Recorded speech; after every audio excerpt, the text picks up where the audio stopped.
bonsoir à toutes et à tous. Merci beaucoup pour l'invitation.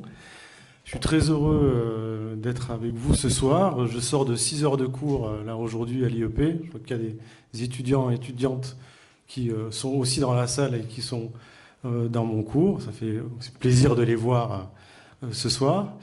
J'ai été adopté par la région toulousaine puisque ma mère elle est à Saint-Gaudens, donc je crois qu'il y en a qui sont en ligne, même à Montrégeau, alors le Comminges. Même si je suis né au Maroc et que j'ai grandi au Maroc, mes parents sont venus dans le début des années 80 dans la région commingeoise, et c'est pour ça ensuite que j'ai fait mes études à Toulouse en médecine, à Purpan à Rangueil, que j'ai aussi fait une maîtrise de sciences politiques à l'IEP avant de faire un DEA d'anthropologie à la Sorbonne. Donc voilà, ça fait près de 15 ans que j'enseigne ici à l'IEP, et donc je suis très touché d'être invité par vos deux associations. Je suis aussi très sensible au fait que vos deux associations se réunissent pour faire la promotion, en tout cas de conférences, et qu'il y ait un lien intergénérationnel aussi qui se fasse. Et je trouve que c'est très fédérateur et très positif. Et bravo pour le signe envoyé. Donc, j'ai pas préparé de conférence en tant que telle avec un PowerPoint et je ne vais pas parler pendant 3 quarts d'heure d'un trait. On a conçu ce temps d'échange sous forme peut-être de discussion avec mes voisins et voisines et avec vous aussi. Simplement vous dire que voilà, l'idée c'est de parler de géopolitique de l'action humanitaire.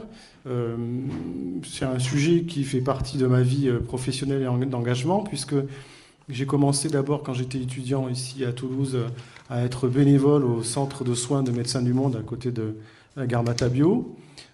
Ensuite, j'ai enchaîné sur le terrain humanitaire avec Médecins sans frontières pendant un peu moins de 10 ans, sur différents pays classiques où l'action humanitaire se porte, en Iran, en Érythrée, au Niger, au Libéria notamment. J'ai travaillé ensuite au siège de Médecins sans frontières, où je gérais depuis Paris plusieurs programmes, et puis au centre de recherche sur l'action et les savoirs humanitaires de MSF. Et ensuite, j'ai été 10 ans directeur des opérations pour Médecins du Monde, la section française, donc des opérations à la fois en France et à l'international. Et ensuite, je suis rentré au CA l'année dernière, au conseil d'administration, et je suis le président de Médecins du Monde France, donc depuis juin 2024. Je suis chercheur aussi associé à l'IRIS, à l'Institut des Relations Internationales Stratégiques. Je suis chercheur associé aussi à l'ICM, l'Institut Convergence et Migration, depuis pas très longtemps. Voilà. Puis je me suis engagé aussi sur les questions de santé environnementale avec une association qui s'appelle Alerte des médecins sur les pesticides, notamment il y a quelques années. Et vous le verrez, on en parlera, la question environnementale est un sujet qu'on essaie de porter dans le paradigme humanitaire, même si on a du retard. C'est vraiment voilà, quelque chose d'important, il me semble, vu le contexte actuel. Et voilà, puis j'ai écrit quelques ouvrages aussi sur notamment la France qui accueille, où j'ai mis en évidence des associations plus ou moins connues, des modes d'organisation plus ou moins formels qui travaillent sur l'accueil des personnes en situation administrative précaire. J'ai fait aussi un roman graphique qui s'appelle Profession solidaire chronique de l'accueil, puis un film qui s'appelle Contrepoison, qui est encore accessible sur les plateformes de France Télé et qui voilà, met en évidence les mobilisations de familles sur des clusters de cancer pédiatrique, voilà, et comment aussi voilà, je m'intéresse aux mobilisations citoyennes, que ce soit sur les questions migratoires, que ce soit sur les questions de santé publique. Voilà, ça me fascine de voir comment on peut, à l'échelle de nos sociétés, que ce soit dans des associations, dans des différentes plateformes, qu'on se mobilise pour être des acteurs de notre vie, de notre quotidien, sans forcément tout attendre de l'État, de surcroît lorsque celui-ci méprise certaines questions, notamment en matière de solidarité ou de questions environnementales. C'est dans ce contexte que je suis là avec vous ce soir. Très bien.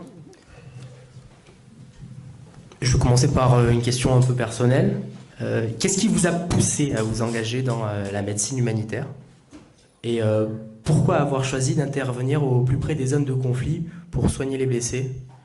Est-ce une manière d'allier engagement militant et action de terrain, finalement ? Ouais, alors très rapidement, j'ai souhaité m'engager dans l'action humanitaire dès l'âge de 15 ans, en voyant d'ailleurs une personnalité humanitaire sur une interview, notamment Ronnie Broman, qui était président de Médecins sans frontières à l'époque. Et c'est vrai que j'avais une certaine idée, j'avais envie de voyager, mais d'un voyager utile, de pouvoir non pas traverser des pays simplement pour les traverser, mais m'y inscrire dans une réalité, dans une pratique. Et la médiation médicale m'a semblé être intéressante pour pouvoir être dans une logique d'altérité, de solidarité. J'avais aussi besoin de l'apport des sciences sociales, et notamment de l'anthropologie, pour de mieux comprendre les dynamiques politiques, sociales dans lesquelles j'allais intervenir, pour aussi essayer de probablement limiter tous les risques liés au potentiel néocolonialisme humanitaire, dont on sait qu'il a été un sujet de réflexion dans les années 80, 90, et qu'il reste un sujet de réflexion et d'attention pour les organisations humanitaires. Je suis né au Maroc, j'ai grandi au Maroc, donc j'avais aussi probablement cette idée du voyage et de l'engagement. Ce qui m'intéressait aussi, évidemment, la conscience politique n'est pas la même quand on a 15 ans ou quand on a 25 ou 50 ans, mais je voulais m'engager dans une structure où à la fois on rend service à des gens sur des questions d'inégalité sanitaire, sociale et environnementale aujourd'hui, et en même temps où je puisse, sur la base d'une opérationnalité, de constat de terrain, pouvoir faire du témoignage. Et donc rentrer dans le champ du politique sans forcément être dans le champ partisan, c'est-à-dire d'être dans un parti politique ou d'être dans un syndicat. Ça a été mon choix d'intégrer donc des organisations médicales comme Médecins sans frontières et Médecins du Monde, parce que, et on y reviendra, c'était des organisations indépendantes, et ce sont des organisations indépendantes qui sont nées du mouvement sans frontiériste, donc c'est MSF la première, qui est née au début des années 70, dans un contexte international où le droit international humanitaire n'était pas suffisant pour protéger les civils, et notamment ce qui se passait à l'époque sur le conflit du Biafra au Nigeria, où il était possible de pouvoir faire du témoignage et de mobiliser des sociétés civiles qui s'organisaient et qui étaient un vrai levier au travers de la notion d'opinion publique pour pouvoir mettre pression sur les acteurs politiques. Et dans un contexte où il était possible, avec les transports et l'avion qui se développait et qui se démocratisait, de pouvoir aussi développer des opérations à l'autre bout de la planète sans trop de difficultés. Donc je me suis rapidement engagé dans ces associations parce qu'encore une fois, elles m'ont permis, grâce à leur mode d'organisation, de pouvoir à la fois être sur le terrain, dans le soin, dans l'action, que ce soit en tant que médecin de terrain, que ce soit en tant que chef de programme ou coordinateur de projet, ou aujourd'hui en tant que président. Donc de pouvoir être dans l'action de terrain et aussi de pouvoir témoigner des réalités observées et de pouvoir dénoncer des insuffisances en matière de respect ou de non-respect des droits fondamentaux, du droit international humanitaire notamment, et donc de pouvoir être dans le champ du politique en ayant des principes, donc ces principes de ces ONG que sont l'indépendance, l'impartialité, le désintéressement et pour certaines la neutralité. La notion de neutralité a fait beaucoup débat dans nos organisations, et je pense être en situation de pouvoir vous dire que, évidemment, je pense qu'on n'est plus neutre, on n'est pas neutre. En revanche, on est, en tout cas Médecins du Monde ou Médecins sans frontières, des organisations impartiales. C'est-à-dire que lorsqu'on intervient sur des zones de conflit, on essaie d'être de part et d'autre des lignes de front, de pouvoir avoir un regard et une action ciblée sur des besoins qui ne peuvent pas être couverts par des systèmes de santé des pays dans lesquels on intervient, et de pouvoir avoir un regard qui soit critique et proportionné. Donc Voilà, cet engagement, il était important pour moi, vous l'aurez compris, faire de la politique autrement, avoir une certaine liberté d'esprit, et je suis très, très content comme ça aujourd'hui. Bon, vous avez un peu anticipé la question que je comptais vous poser à propos de la neutralité, puisqu'effectivement, vous aviez déjà dit qu'une ONG ne pouvait pas être neutre. Alors que dans les conventions de Genève, si je me souviens bien, le principe de neutralité est affiché juridiquement. Or, il y a le fait dans la situation géopolitique très complexe que l'on connaît actuellement dans le monde, il y a le fait de la neutralité, et quelqu'un a dit, je ne sais plus si c'est vous, aussi que l'humanitaire est tout sauf apolitique. On ne peut pas s'engager dans l'humanitaire sans finalement, entre guillemets, tremper dans le politique. Alors, comment est-il possible de fonctionner là-dedans tout en restant effectivement avec une certaine impartialité et tout en privilégiant la mission de l'humanitaire qui est d'aider des populations en difficulté? Ouais. C'est beaucoup de questions à la fois, mais elles sont toutes très pertinentes. Bon, je pense pas... ce que je disais juste avant, c'est qu'effectivement, le principe des organisations humanitaires... Alors déjà, dans la géopolitique de l'aide, on y reviendra, il y a les États qui interviennent selon leurs propres intérêts, et l'aide étatique est toujours politique parce qu'elle répond toujours à des considérations sociales, économiques, politiques ou autres. Il y a des organisations supranationales, l'Organisation des Nations Unies et autres. Il y a les différentes organisations du Croissant-Rouge et Croix-Rouge et le Comité international de la Croix-Rouge. Il y a de plus en plus de fondations de philanthropie privée. Je pense à Bill Gates et autres notamment, et Melinda Gates. Et puis il y a les ONG. Et dans les ONG, vous avez toute une myriade d'organisations qui vont des organisations, je dirais, purement caritatives, c'est-à-dire qui sont dans l'action, le service rendu, dans l'éducation, dans la santé, mais qui ne font pas de témoignage, alors pour le coup, qui ne sont pas du tout dans le champ du politique. Il y a des organisations qui sont dans la défense des droits de l'homme, donc Amnesty, Human Rights Watch, et qui ne sont pas dans l'opérationnalité d'un service rendu en termes de besoins vitaux à des populations dans une situation de rupture, dans un contexte de guerre ou autre. Et puis il y a des organisations qui sont à la fois dans l'opérationnalité, donc le service rendu, et dans le témoignage. Et donc ces associations dans lesquelles j'interviens et qui associent à la fois une dimension d'opérationnalité et une dimension de témoignage. Alors, tu faisais référence aux conventions de Genève et à la neutralité, mais ce qu'il faut avoir en tête, c'est que le droit international humanitaire, donc, il s'est créé à la fin du XIXe siècle. Henri Dunant en est à l'origine, sur la bataille de Solferino. Enfin, voilà, c'est l'histoire qui raconte ça. Une bataille très meurtrière entre la France et les armées autrichiennes, je crois, si je ne me trompe pas, mais il y a sûrement des historiens qui sauront me recadrer ici. Voilà, et Henri Dunant pose les bases du droit international humanitaire en mettant en avant la nécessité de préserver les blessés, les malades, de protéger les civils, les aidants. Voilà, il y a une tentative d'humanisation de la guerre. Ensuite, ce droit s'est consolidé avec différentes conventions au cours du XXe siècle. Et il est relativement bien écrit aujourd'hui du point de vue de nombreux spécialistes. Le problème, c'est que dans de nombreux conflits, ce droit n'est pas respecté par les États. Et c'est vraiment ça le problème. Et donc c'est une dimension politique qui entre en jeu plus que dans la qualité des textes qu'il faut remettre en question. C'est bien le fait qu'il y a de l'impunité, qu'il y a un non-respect du droit international humanitaire qui est le problème et qui renvoie à des raisons politiques. La Croix-Rouge, les fédérations de Croix-Rouge sont, elles, sont des organisations qui sont des auxiliaires d'État, qui ne sont pas des ONG, et donc qui sont encadrées par ce droit international et par les conventions que tu évoquais.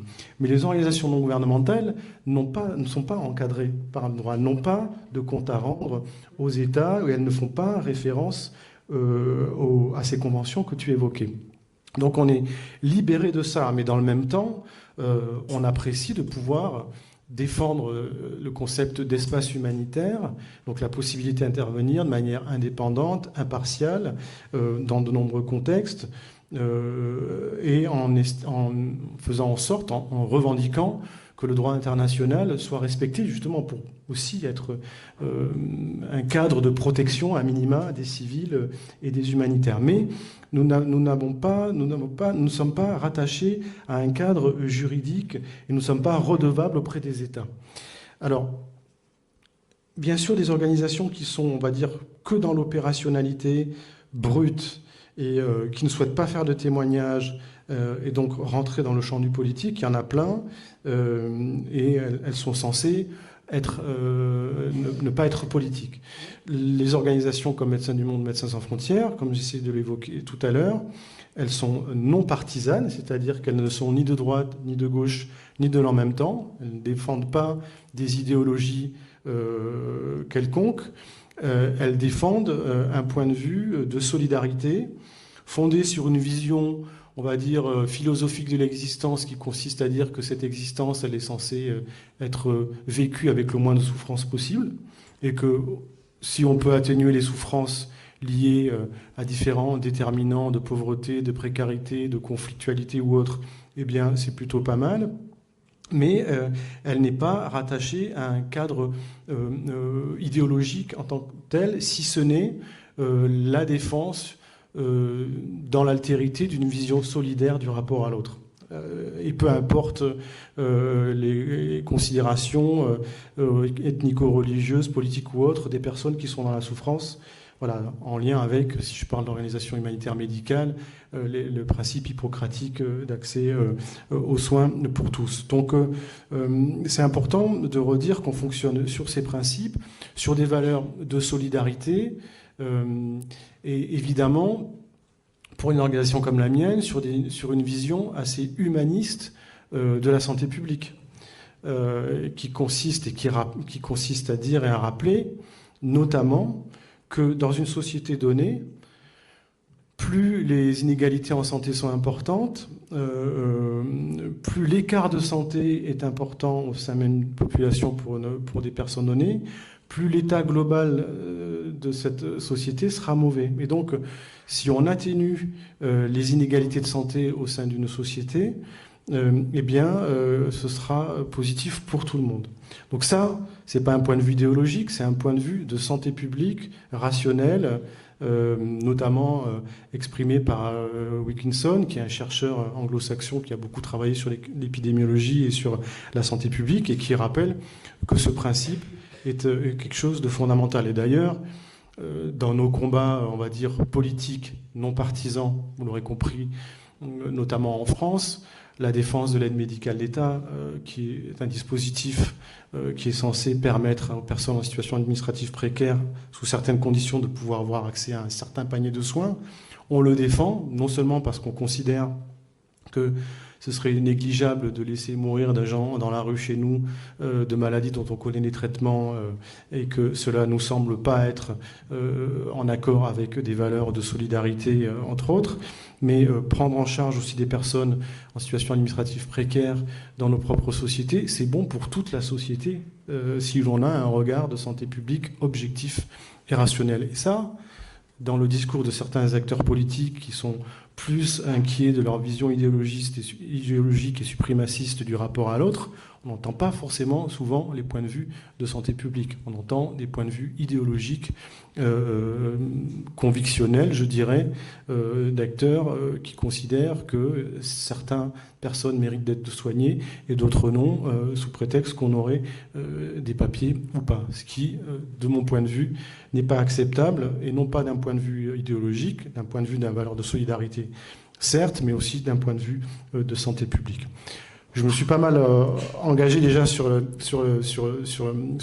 les sujets qu'on est censé traiter dans cette heure, mais voilà, c'est important de rappeler le caractère non partisan, mais le caractère politique de nos engagements, et d'ailleurs qui nous met dans des situations aujourd'hui, nous les ONG, en tout cas type MSF, MDM, de fortes tensions avec les populismes qui émergent.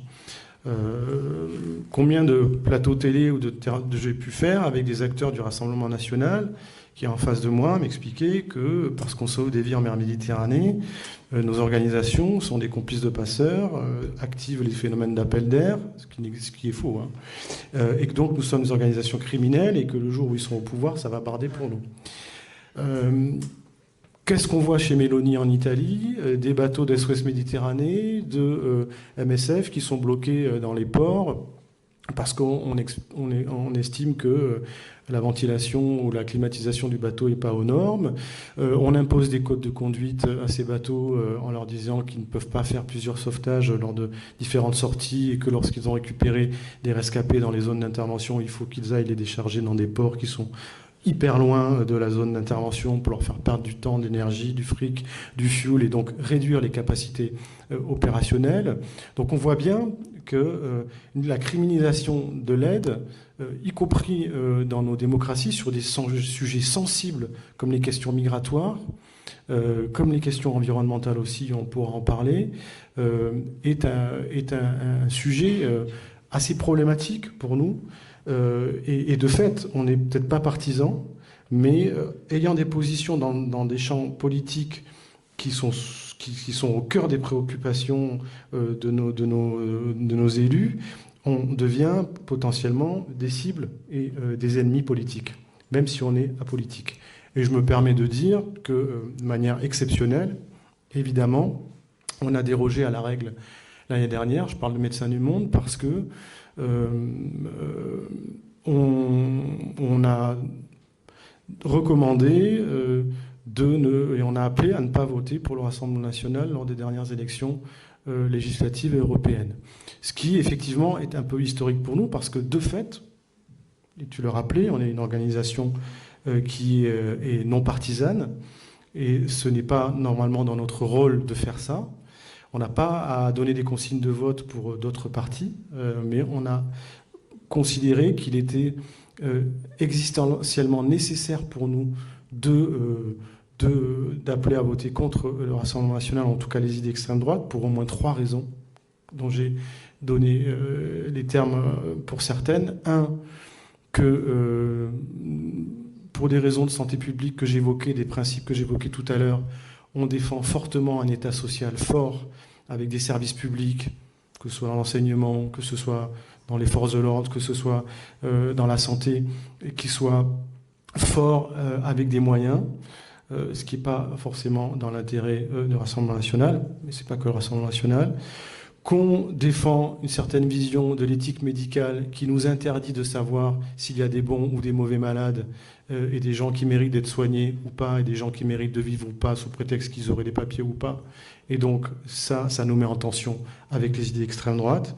Qu'on défend une certaine vision aussi de la démocratie en santé et de la démocratie tout court, ce qui n'est pas forcément dans le champ politique des intentions d'acteurs qui orientent plutôt nos sociétés vers des régimes illibéraux, si je prends l'exemple de Orban en Hongrie, ou si je prends l'exemple de Meloni en Italie, ou de Trump aujourd'hui aux États-Unis.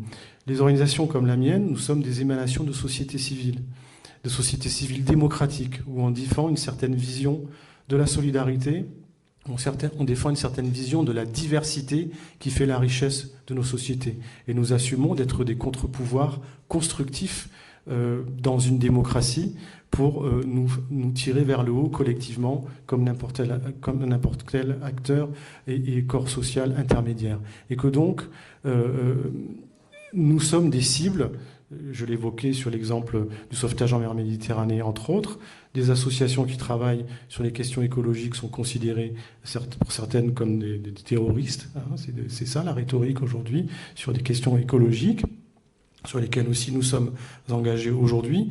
Et donc, nous sommes des cibles en tant que telles. Un exemple important qui montre la dérive et la remise en question de ces acteurs que sont les ONG, qui sont, de mon point de vue, aussi des garantes de démocratie, c'est les annonces de Trump au début de l'année, d'un gel brutal de l'USAID, de l'aide américaine, qui représente 40% du financement de l'écosystème humanitaire, Pendant 3 mois, les quelques 5000 projets financés par USAID étaient censés être passés au peigne fin de l'idéologie du programme trumpiste, pour savoir si les programmes financés par les Américains respectaient bien cette idéologie, à savoir le mépris des minorités LGBTQI+, le mépris des droits des femmes à pouvoir choisir ce qui est bon pour elles en matière de contraception, y compris d'avortement, en méprisant différentes activités en lien avec le climat, l'écologie, la préservation de la biodiversité et autres. Au bout de 3 semaines, la confirmation de la fin de ces financements a été annoncée. Ça n'a pas attendu 3 mois. Et c'est près de 5500 programmes qui ont été arrêtés. Ce qui est dramatique, c'est que c'est la violence et la manière dont c'est fait les choses. C'est-à-dire que vous avez, sur des estimations qui ont été faites par des organismes sérieux, sur les 3 mois qui viennent, près de 11 millions de femmes qui sont en situation difficile pour pouvoir bénéficier de contraception. C'est 2 millions de femmes qui n'ont plus d'accès aux soins du jour au lendemain parce que les centres de santé qui étaient financés par USAID ont dû arrêter. Et c'est au moins 10 000 femmes qui vont mourir par défaut de suivi de grossesse classique. C'est aussi des centaines de milliers de personnes qui vont être infectées par le sida parce que les programmes de prévention, notamment du l'UNAID, l'Agence des Nations Unies sur le VIH, c'est le FNUAP, l'Agence des Nations Unies sur le droit des femmes et des enfants, notamment sur l'accès aux soins. C'est la remise en question du PEPFAR, qui est un programme présidentiel américain qui travaille sur le VIH. Tous ces programmes, ils ont dû stopper pour la plupart. Et donc, c'est des centaines de milliers de personnes qui n'ont plus accès aux soins du jour au lendemain. Le fait d'annoncer de manière aussi brutale le gel de ces aides, et encore une fois, c'est 40% de l'écosystème humanitaire. Alors on me dirait, c'est pas normal que les Américains finançaient 40%. Bon, c'était la réalité des choses. C'est une casse humaine monstrueuse parce que toutes ces patientes, patients n'ont pas le temps aujourd'hui de pouvoir trouver des alternatives. On leur a pas laissé le temps. Et la plupart des ONG qui sont sur le terrain ne peuvent pas couvrir ces besoins-là parce qu'il y avait déjà beaucoup de besoins qui n'étaient pas couverts. C'est une casse humaine, c'est une casse aussi, et c'est pour ça que je vous évoquais ça pour revenir sur la question, sur le sujet d'avant, d'organisations non gouvernementales. Il y a des centaines d'organisations qui vont fermer, américaines, mais des organisations françaises, humanitaires, je pense à Première Urgence notamment, ou Action contre la faim, c'est 30% de leur financement qui sont issus des financements américains. C'est des plans sociaux aujourd'hui, c'est du chômage partiel, c'est des centaines de programmes humanitaires qui vont fermer, donc c'est aussi une casse sociale et une casse d'ONG. Si vous ajoutez à cela l'annonce des Européens, fin 2024, de couper à hauteur de 40% l'aide publique au développement. Alors pas de manière aussi brutale, c'est-à-dire pas du jour au lendemain comme l'a fait Trump, mais sur l'année 2025. Les Allemands coupent 50% de l'aide publique au développement, les Anglais aussi. Le dernier budget de l'État français Bayrou, du gouvernement Bayrou, annonce une coupe de 37% de l'aide publique au développement. Vous voyez la mise à mal de l'écosystème humanitaire, pour ne pas dire sa mise à mort, et toutes les organisations, et il y en a beaucoup des ONG, qui ont un modèle économique qui est fondé sur une grande majorité de financement institutionnel, vont pour la plupart toutes mourir dans les 3 à 5 ans qui vont venir. Celles qui vont survivre, si tant est que juridiquement et légalement on leur laisse la possibilité de travailler, ça va être des organisations comme la mienne, comme MSF ou d'autres qui ont des modèles économiques fondés sur une diversification des bailleurs, des financements. Nous, par exemple, le Médecins du Monde, on a 50% de fonds propres, issus de la générosité du public, des collectes, des fondations privées, et 50% des fonds institutionnels. On va réussir à survivre, ça va être difficile, mais on va réussir à fonctionner grâce aux fonds privés. Pour pouvoir faire de la collecte, pour pouvoir générer des fonds privés, on génère 50 millions d'euros chaque année, c'est des années et des années d'investissement, ça prend du temps, ça prend un fric fou. Donc toutes les organisations qui n'ont pas la trésorerie, qui étaient que sur des financements institutionnels, pour la plupart, elles vont sortir du scope. Et quand je dis ça, je dis pourquoi je dis ça, pourquoi je fais le lien avec ce que j'évoquais tout à l'heure, c'est que c'est une attaque en règle, l'attaque de Trump, contre des acteurs des corps intermédiaires qui sont des émanations de société civile. Les annonces de baisse de 40% de l'APD en Europe, c'est sous pression des partis d'extrême droite qui ont souhaité qu'on reflèche les financements vers des programmes de lutte contre la migration et des programmes en lien avec des questions sécuritaires.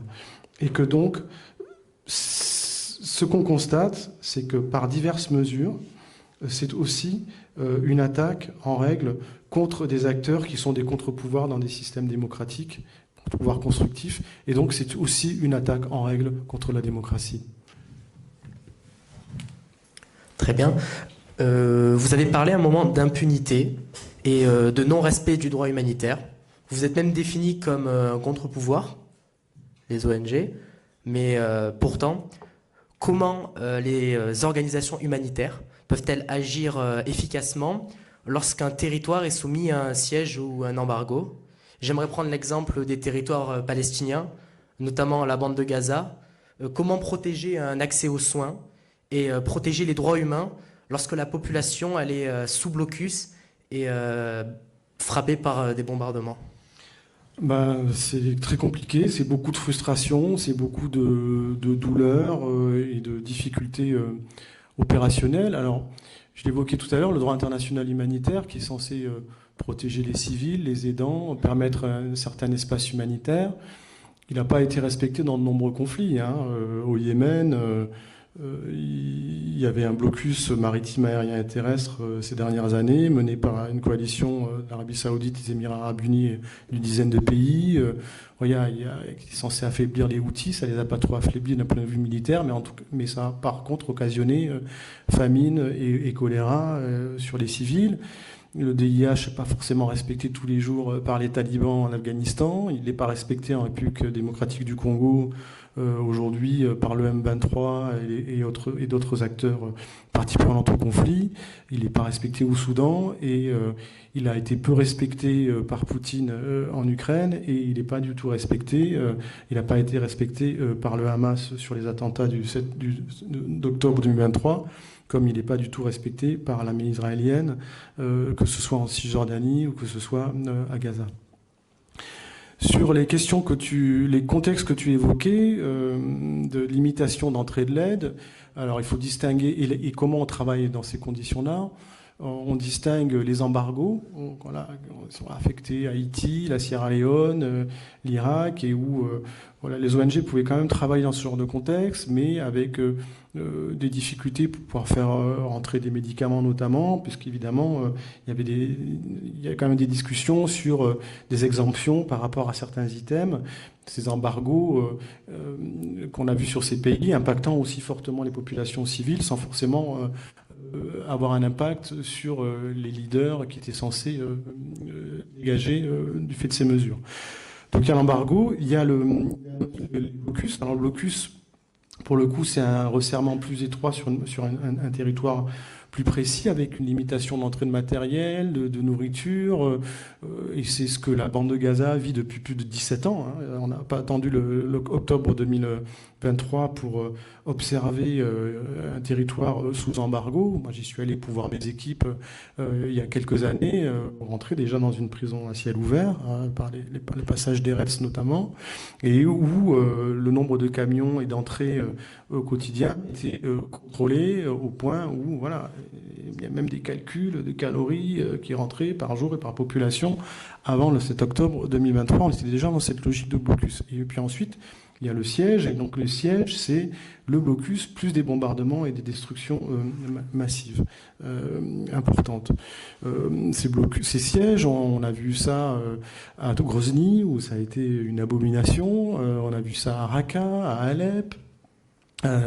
On a vu ça à Mossoul, dernièrement en Ukraine, ça a été Mariupol notamment, mais pas que, avec beaucoup de destruction, et puis bien sûr sur Gaza avec les résultats que vous connaissez et qui encore aujourd'hui sont absolument effrayants au regard des mortalités des derniers bombardements d'hier et d'aujourd'hui.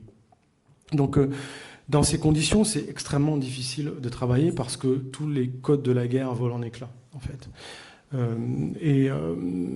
Si on fait un regard croisé, parce que ça va dans le sens de ta question, entre ce qui peut-être a pu se passer en Ukraine, ce qui se passe en Ukraine et ce qui se passe à Gaza, c'est que sur les situations de siège comme Mariupol, par exemple, Moi, j'y suis allé. Alors, je suis pas allé à Mariupol, je suis allé à Odessa pas loin de la ligne de front il y a 2 ans. Mais à Mariupol, on savait qu'il allait y avoir un siège. La plupart de la population a pu s'échapper, femmes, enfants. En général, il ne reste que des personnes âgées, sans lien de solidarité, des malades et quelques combattants, et ils se font tous défoncer. Ce qui s'est passé à Mariupol. À Gaza, ça n'a pas été ça. C'était déjà un territoire enfermé, donc personne n'a pu se sortir. Les équipes de Médecins du Monde qui étaient en place et qui sont toujours en place n'ont pas pu s'échapper, et donc vous avez 2 millions de personnes qui étaient déjà enfermées, mais qui se sont retrouvées bombardées et emprisonnées. Et dans un contexte de limitation d'entrée d'aide humanitaire. Donc, dans ces conditions, c'est extrêmement difficile de travailler. La question de la sécurité des équipes est un enjeu majeur pour les humanitaires. Alors, il y a des controverses autour du constat, est-ce que c'était mieux, pire avant ou pas en termes de sécurité des humanitaires. On sait quand même qu'il y a une augmentation du nombre des acteurs humanitaires sur le terrain qui fait que, proportionnellement, il y a une augmentation du nombre d'incidents de sécurité sur ces acteurs-là. Mais ces dernières années, les mortalités ont quand même beaucoup augmenté et les incidents de sécurité ont beaucoup augmenté. Alors c'est vrai que en termes de mortalité, Gaza est le top numéro 1 des humanitaires qui ont été tués. Beaucoup d'acteurs de l'UNRWA. Alors certains vous diront que l'UNRWA c'est pas des humanitaires, mais moi je vous dis que l'UNRWA ce sont des acteurs humanitaires. Des acteurs comme Médecins sans frontières ont perdu aussi des membres de leur équipe. Nous, Médecins du Monde, on a perdu un médecin qui était le coordinateur de nos programmes mobiles, qui avait été un jeune médecin formé à Londres, qui avait travaillé à Paris et ensuite qui était allé coordonner nos activités là-bas. Il est mort avec toute sa famille sous les bombes. Une partie de sa famille a essayé d'aller le déterrer et il y a eu un deuxième bombardement qui a fini de tuer tout le monde. Voilà, dans un contexte, vous le savez, d'un déplacement massif de plus de 90% de la population, 300 humanitaires tués, un système de santé à plat, plus de 80% des infrastructures essentielles détruites, au moins 110 000 blessés, au moins 15 000 blessés aujourd'hui qui mériteraient d'être évacués dans les hôpitaux de la sous-région parce que le setup médical n'est pas assez performant puisqu'il est détruit à Gaza, mais ces blessés ne peuvent pas sortir. C'est au moins 50 000 morts. Et je pense que vous pouvez multiplier par 2 le nombre de morts du fait de la non-comptabilité des personnes qui sont restées sous les décombres ou de celles qui meurent à petit feu par défaut de soins sous les tentes dans lesquelles elles se trouvent. Donc ce contexte-là d'intervention, alors il est extrême, d'accord, parce que les équipes ne peuvent pas sortir, parce que faire rentrer les expatriés aujourd'hui c'est dangereux et qu'on fait attention même si certains peuvent rentrer sur des périodes assez courtes. On ne compte pas sur le droit international pour nous protéger. Voilà. Donc la sécurité, ça reste un sujet majeur. C'est aujourd'hui évidemment un sujet très politique parce que ça dépend que des parties prenantes au conflit de respecter les règles minimales du droit international humanitaire. La difficulté et la spécificité de Gaza, parce que je rejoins ta question, c'est quand même que l'aide ne peut pas rentrer de manière proportionnée, que nos équipes sont prises au piège, que du jour au lendemain elles peuvent se faire tuer sous bombardement, que l'utilisation de la famine, de la destruction du bâti est une arme de guerre assumée et annoncée par les autorités israéliennes, que des instances comme la Cour internationale de justice, la Cour pénale internationale, qui ont lancé des procédures, ne sont pas soutenues par la plupart des démocraties occidentales, alors même qu'elles soutiennent ces juridictions lorsqu'il s'agit de l'Ukraine et de Poutine à juste titre. Donc voilà, on est sur un 2 poids 2 mesures aujourd'hui, si je mets en regard ce qui se passe en Ukraine et ce qui se passe à Gaza, mais aussi en Cisjordanie, qui est étouffant, qui est déprimant et qui affaiblit le droit international humanitaire, parce que la plupart des Occidentaux, dont la France, les Américains, les Allemands, les Anglais notamment, qui se sont toujours prévalus de mettre en avant le droit international humanitaire, en ayant une posture de 2 poids 2 mesures entre notamment l'Ukraine et on va dire Gaza, qui sont les 2 conflits les plus médiatique, politique du moment, même si on n'oublie pas le Soudan, la RDC et le reste, eh bien, en ayant un deux poids deux mesures dans les prises de position, cela affaiblit le droit international humanitaire et ça fait de ce droit davantage un outil de domination qu'un outil de justice, en fait. Et donc, dans ces conditions, c'est compliqué de pouvoir préserver un espace humanitaire indépendant. C'est compliqué aussi de pouvoir aller dire, dans certains contextes, comme en République centrafricaine, au Burkina Faso, au Myanmar, où c'est en train de partir aussi en vrille, attention, le droit international humanitaire est là pour nous protéger. Et si vous n'êtes pas gentil, vous allez finir à La Haye ou devant des juridictions. Mais les chefs de guerre du coin vous expliquent que, mais attendez, qu'est-ce que vous faites, vous, à Gaza ne venez pas nous raconter d'histoire. Donc ça accentue aussi la fracture entre le nord et le sud global, et c'est pas du tout bon pour les équilibres et les liens géopolitiques qui me semblent nécessaires pour faire face aux défis actuels que sont ceux voilà, de la pauvreté, de la crise environnementale. Voilà. Et on aurait besoin d'un autre rapport entre les États pour pouvoir dominer ces combats. Alors, je vais poursuivre un tout petit peu avec le droit international, parce que je me souviens, c'était en 2020, je crois, le Conseil de sécurité avait refusé qu'il y avait, je crois, 4 points d'entrée en Syrie, hors des régions sous l'égide du gouvernement de Bachar el-Assad. Et il me semble que le Conseil de sécurité avait voté avec les vétos de la Russie et de la Chine, et finalement n'était autorisé qu'un seul point d'entrée dans des régions qui n'étaient pas soumises. Donc, pour agir, et puisque pour reprendre ensuite ce que disait Mathis par rapport au blocus et autres, pour agir, vous êtes obligé à ce moment-là, il me semble, d'agir avec des organisations armées qui sont responsables des territoires si vous voulez intervenir auprès des populations qui sont dans ces territoires. Et j'imagine que ça pose pas mal de questions pas simples, mais qu'en même temps, c'est peut-être la seule façon d'agir. Oui, c'est une très bonne question. Alors là, tu faisais référence, je crois, à la seul passage qui était laissé ouvert depuis Gaziantep, notamment, et le sud de la Turquie, pour pouvoir aller alimenter les zones occupées par les rébellions, entre autres. Et c'est vrai que les Occidentaux, probablement à juste titre notamment, ne souhaitaient pas du tout, ne souhaitaient plus soutenir le régime de Bachar el-Assad, ce régime sanguinaire notamment. La question que tu poses, on la discute dans le cours avec les étudiants. Je vois qu'il y a une étudiante là-haut d'ailleurs qui a un bouquin qu'elle a traité aujourd'hui qui traite de ça. Tu peux le montrer peut-être ? Un bouquin de Pierre Azan qui s'appelle « Négocier avec le diable ». Voilà, tu vois, bravo, hein, bien vu le coup, hein, super. On n'avait pas du tout prévu ça, je vous dis tout de suite. Tu auras plus 3 points, toi, hein, en plus 5, pardon. C'est une vraie question que tu poses, c'est-à-dire que jusqu'à quel point on met en tension nos principes humanitaires, d'impartialité, d'indépendance, de désintéressement, sans tomber dans la compromission, tout en étant obligé d'être sur du compromis, dès lors que l'objectif, c'est pas de soutenir des régimes autoritaires, sanguinaires, talibans, Hamas ou je sais pas quoi, mais de dire que l'enjeu, c'est d'aller aider les populations civiles qu'ils administrent. Et donc, tu es obligé de passer par les gens qui administrent les territoires, si tu veux toucher les populations civiles qui sont à la marge, qui sont soumis à des violences conflictuelles ou autres. Et donc, effectivement, il y a une mise en tension perpétuelle de ces principes humanitaires sur lesquels, voilà, il n'y a pas forcément de vérité, mais il y a à négocier un espace d'intervention humanitaire en acceptant que peut-être les acteurs parties prenantes au conflit trouvent un intérêt à ce qu'on soit présent sur leur territoire, sinon ça ne marche pas. Donc il faut être dans cette logique-là de compréhension des choses. C'est-à-dire que si on intervient sur certains territoires, c'est parce que ceux qui les gouvernent ont un intérêt à nous y voir.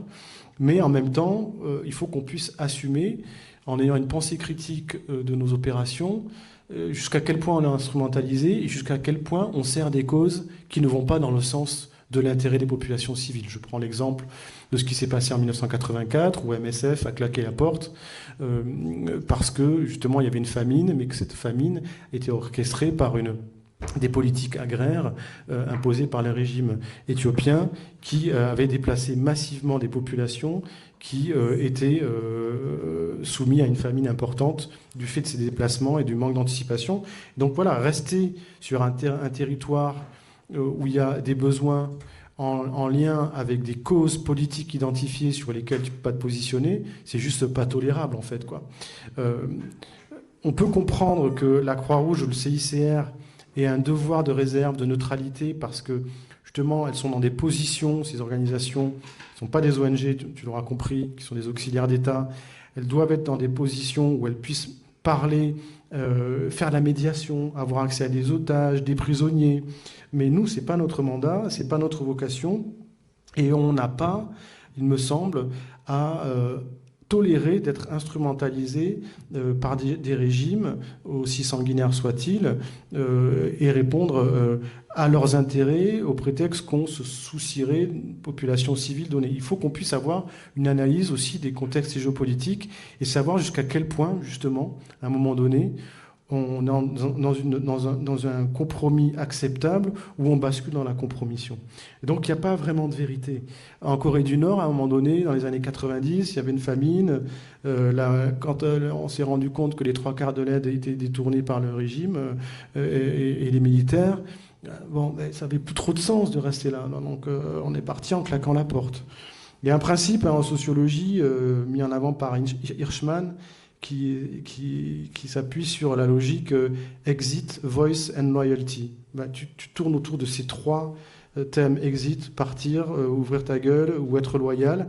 Et à partir de ces 3 éléments, tu vas prendre des décisions par rapport à des conduites à tenir dans un contexte conflictuel donné, que ce soit d'ailleurs dans le champ du travail professionnel ou que ce soit dans le champ d'un contexte politique et humanitaire tel que ceux qu'on est en train de discuter.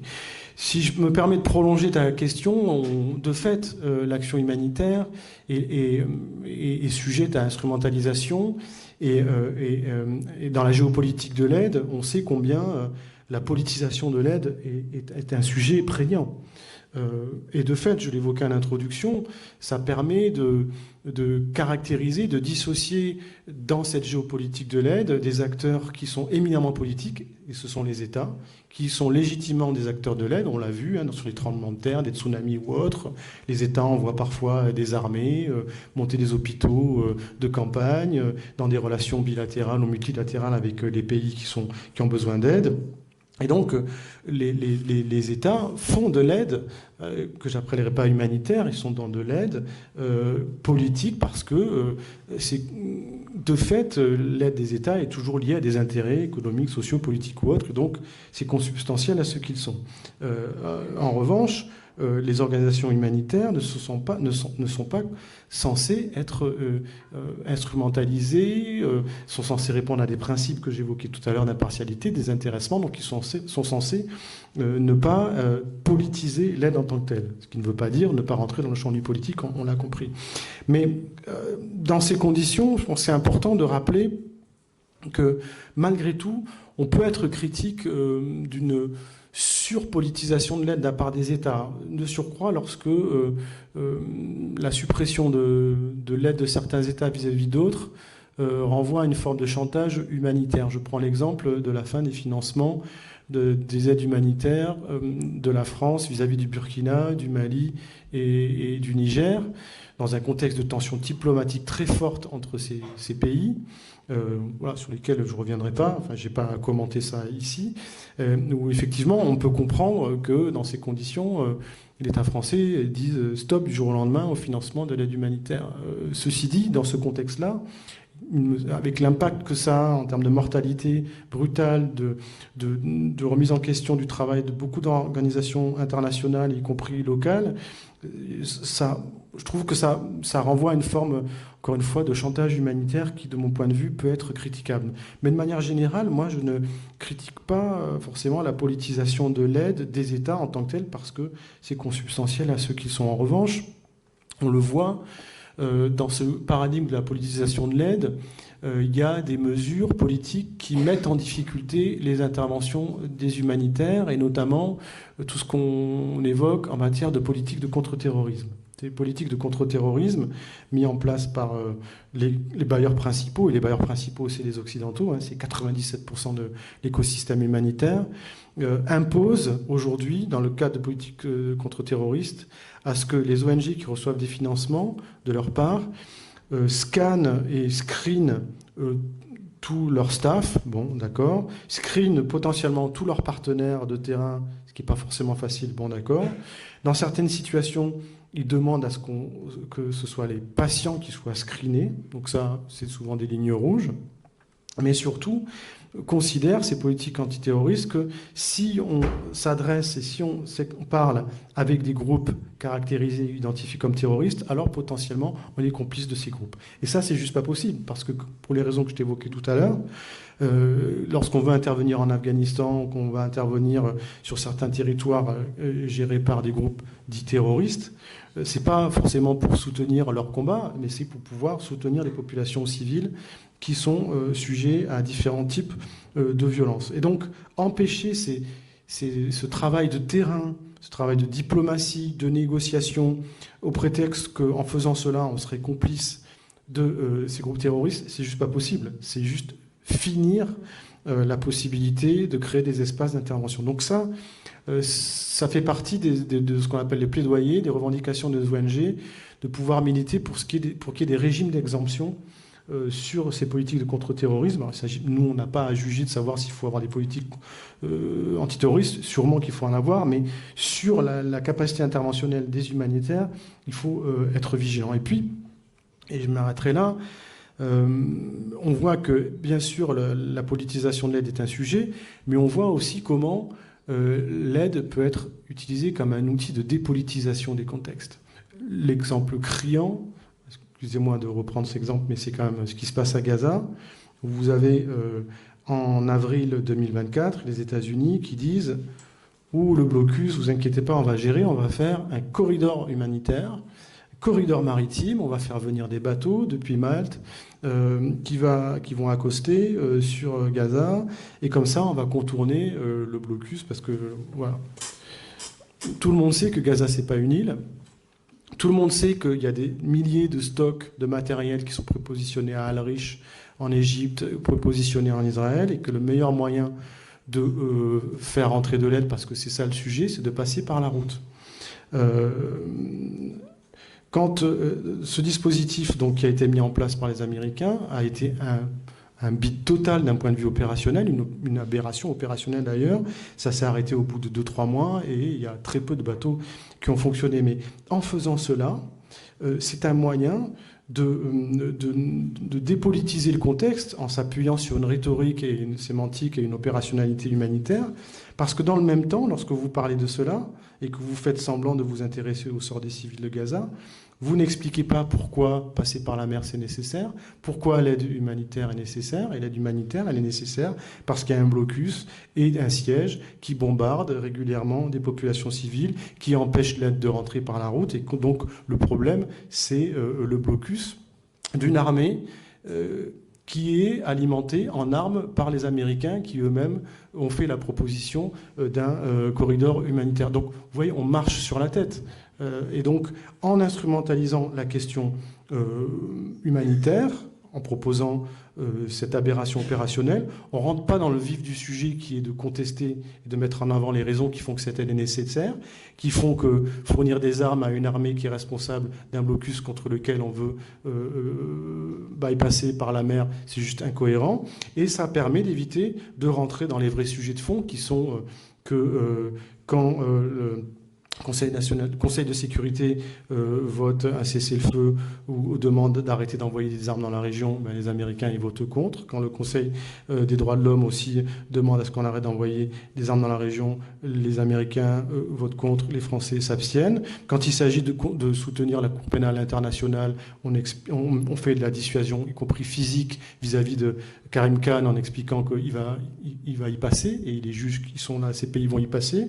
Quand la Cour internationale de justice dit qu'il y a un risque plausible de génocide, on explique qu'ils sont tous antisémites. Quand les Nations Unies disent qu'il y a une famine parce qu'on objectif d'objectif des cas d'enfants malnutris du fait du blocus, on explique que ces acteurs sont antisémites. Quand Médecins du Monde, Médecins sans frontières mettent en avant le fait que sur les 5 piliers relatifs au génocide, descriptif, on en a identifié 3, il en faut qu'un, qui sont les meurtres de masse, l'aide empêchée, la destruction de structures essentielles et la création de conditions de vie indignes.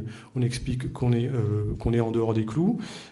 Quand Amnesty International et Human Rights Watch expliquent que le risque de génocide est plus que probable, on nous envoie dans les clous. Donc voilà, parler, se réapproprier la sémantique et la rhétorique humanitaire, comme l'ont fait les Américains, notamment sur cet exemple de corridors maritimes, c'est dépolitiser les contextes, c'est au fond ne pas être sur la question de fond qui est quel est le droit à l'existence de ces populations sur ce territoire-là. Et donc ça, ce sont des manières d'instrumentaliser l'aide qui sont tout à fait détestables. Très bien, je pense qu'on va laisser la parole à la salle maintenant.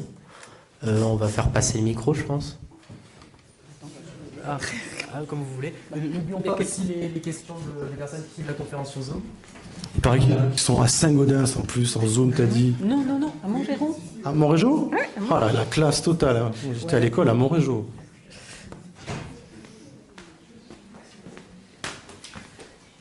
Merci. Oui, je voudrais faire un commentaire et poser une question. Le commentaire, c'est concernant ce qui se passe aujourd'hui aux États-Unis, quand vous avez dit que l'administration Trump avait supprimé l'aide humanitaire internationale qui correspondait à 40% de la totalité de l'aide mondiale. Ce que je voudrais dire, moi je peux le dire parce que je ne suis pas responsable d'une association indépendante mais non partisane. Ce que je veux dire, c'est que cette aide que Trump a vendue aux États-Unis comme étant de l'argent jeté par la fenêtre, ce n'est pas une aide gratuite. L'aide internationale, ça fait partie des éléments de puissance que les États-Unis mènent depuis longtemps pour s'assurer une présence, une puissance et même économique au niveau mondial et donc avec des retours. Ça s'appelle le soft power et ça existe. Et donc il ne faut pas se laisser aller dans cette explication comme quoi on jetait de l'argent par la fenêtre et que les Américains perdaient de l'argent, ce qu'est l'argumentation du président avec toute sa subtilité sémantique. Alors ma question, c'est un peu dans le même contexte. Qu'est-ce que vous pensez sur la sécurité médicale mondiale, de ce qui se passe aux États-Unis aujourd'hui, c'est-à-dire le départ des États-Unis de l'Organisation mondiale de la santé, quelles conséquences ça va avoir sur la santé mondiale, et de la même façon, quelles conséquences tout ce qui se passe aux États-Unis contre les scientifiques, contre les médecins, pour la suppression d'un certain nombre de laboratoires, etc. etc. Merci. Ouais, merci pour ta ou votre question. Je partage ton analyse sur la question du soft power, évidemment, et d'ailleurs sur l'aide publique au développement. Si on prend ça à l'Agence française du développement, il y a une partie des financements qui sont, une grande partie qui sont des prêts en fait. Donc c'est pas simplement comme ça du fric qui est lâché dans la nature. Et comme vous le rappeliez, c'est vraiment du soft power, cette aide humanitaire, entre guillemets, qui renvoie bien sûr à des intérêts plus globaux qui ne sont pas négligeables. On ne rentrera pas dans les détails, mais je partage votre analyse. Oui, on peut être très inquiet du fait que le multilatéralisme en termes de santé mondiale est en train d'exploser en vol. Alors, avec la Chine qui a pas mal noyauté l'OMS, c'est déjà pas toujours super simple d'être sûr d'avoir des données fiables. On l'a vu au moment du Covid. Mais aujourd'hui, avec la sortie des États-Unis, avec leur sortie de l'Argentine et peut-être d'autres pays prochainement, on ne crée pas les conditions de pouvoir se préparer à la prochaine pandémie. Et il y en aura d'autres, voilà, évidemment. On sait que toutes les maladies émergentes ou réémergentes sont là, elles sont prêtes à reflamber avec des drames qui nécessitent une prise de conscience et une organisation de la réponse à l'échelle mondiale. On l'a l'a vu sur le Covid, un petit territoire sur un bout de planète concerne l'ensemble de la planète. Et donc, il faut pouvoir mettre en place des mécanismes de prévention à l'échelle internationale pour pouvoir répondre à ces enjeux. Et donc, on n'y est pas du tout. Pour le coup, effectivement, on ne crée pas les conditions de pouvoir se défendre vis-à-vis de ces prochaines pandémies.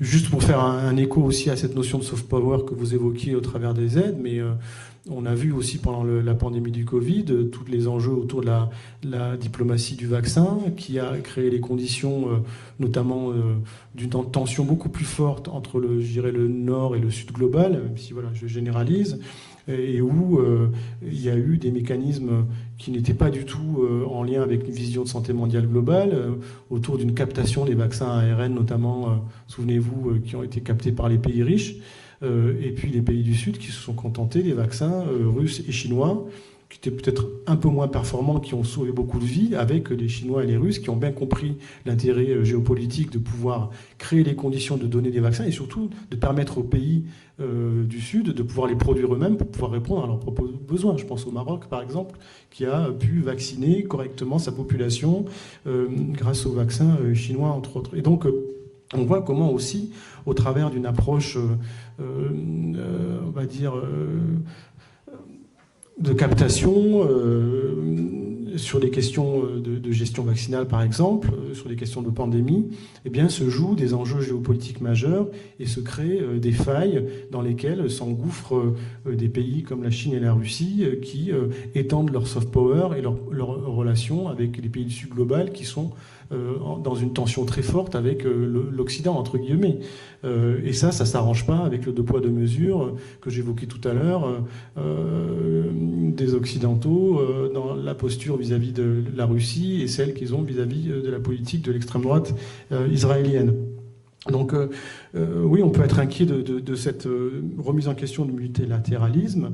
Et puis, ce que vous évoquez aussi, effectivement, la coupe du l'ESAID, c'est aussi derrière la coupe du CDC, donc des centres qui travaillent sur les questions d'épidémiologie, de gestion des crises américaines. C'est tout ce qui est aussi le National Institute, qui représente aussi des centres de recherche sur les questions de santé, mais pas que, qui ont un poids très fort à l'échelle mondiale, qui se voient avec des fonds qui sont coupés. Et puis, aussi ce que vous rappeliez, c'est-à-dire la remise en question des chercheurs qui travaillent sur les questions de genre, sur les questions de climat, de biodiversité, et pas que, et où il est interdit de prononcer des mots, certains mots aujourd'hui, et où de nombreuses universités se voient, et de nombreux chercheurs se voient avec des bourses qui sont coupées, parce que, en fait, lorsqu'il n'y a pas de données, il n'y a pas de problème. Et donc, lorsqu'on attaque en règle la science comme ça, c'est pour créer les conditions de masquer des états de fait en matière notamment de crise environnementale, de nécessité de prendre des mesures dans nos modes de vie ou autres. Si on n'a pas de données objectives pour pouvoir orienter les politiques publiques, alors il n'y a pas de problème, il n'y a pas de politique publique. Donc effectivement, on est en train de s'enfoncer dans une forme d'obscurantisme scientifique qui fait la part belle, excusez-moi de le dire en ces termes, mais dans les pays anglo-saxons, c'est assez courant, aux lobbies qui ont amené Trump au pouvoir, de l'énergie fossile et du reste. Et donc, on n'est pas du tout dans la démocratie en tant que telle, au service de l'intérêt général, on est dans la démocratie des lobbies. Et j'attire votre attention sur le fait qu'en France, on n'est peut-être pas encore là, mais lorsqu'on réfléchit sur les enjeux de prix du médicament et de l'opacité dans les mécanismes de mise sur le marché, d'autorisation de mise sur le marché, de détermination des prix des médicaments, dont certains, je pense au Sofosbuvir à l'époque, qui est sorti sur le traitement de l'hépatite C, coûtait 40 000 euros à la Sécu alors qu'il était à 100 euros coût de production dans les chaînes de l'entreprise qui le produisait. On était déjà sur des choix qui étaient plutôt en faveur des lobbies plutôt que de l'intérêt général. Quand aujourd'hui on est en train de remettre en question aussi la politique en lien avec les projets éco-phyto qui autorisent la remise sur le marché des néonicotinoïdes, de tout un tas de pesticides qui sont CMR, cancérigènes, mutagènes et reprotoxiques. Non seulement on ne rend pas service aux agriculteurs qui sont les premiers à être victimes d'épidémies de maladie de Parkinson, de leucémie pour les enfants, de leurs enfants, de lymphome et autres cancers de la prostate, entre autres, on est dans un lâcher-prise qui ne va pas dans le sens de l'intérêt général, mais qui va dans le sens de l'intérêt des lobbies. Donc on est aussi chez nous dans un contexte de plus en plus difficile pour les chercheurs de pouvoir faire financer leurs recherches, de moins en moins de fonds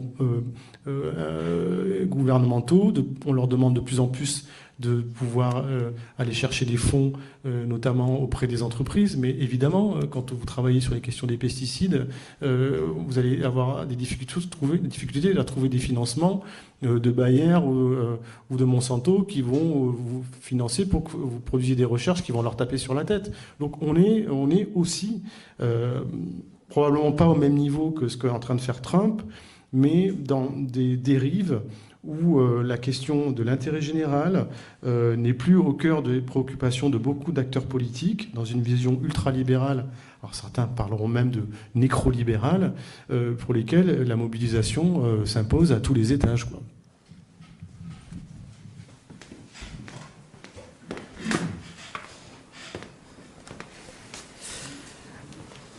Bonjour, d'abord je voudrais vous remercier pour l'exposé que vous avez. Faut l'allumer.